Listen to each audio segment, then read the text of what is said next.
ఆయన కోసం అన్నాడు. అది ఈ అడవిలో ఉందా అన్నాడు. ఈ అడవిలో ఉంది అన్నారు. అయితే నేను తీసుకొస్తానులేండి, దానికి తపస్సు ఎందుకన్నారు. ఆయన నవ్వి అన్నారు, నువ్వు తీసుకురాగలవా అన్నాడు. రేపు రాత్రిలోగా తీసుకురాకపోతే నా ప్రాణాలు విడిచేస్తాను పంతులు గారు, సరేనా? అయ్య బాబోయ్, వీడు లేనిపోని ప్రతిజ్ఞ చేస్తున్నాడని అలాగే లే అన్నాడు.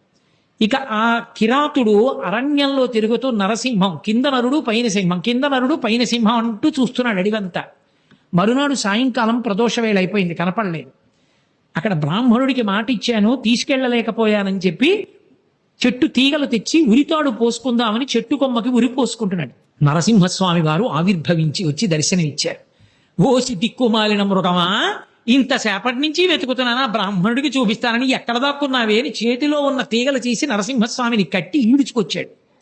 ఈడ్చుకొచ్చి పద్మపాదాచార్యుల వారి దగ్గర నిల్చోబెట్టాడు. ఆయనకేం కనపడలేదు. ఏమిటి నరసింహస్వామి వచ్చారంటే ఏమిటన్నారు.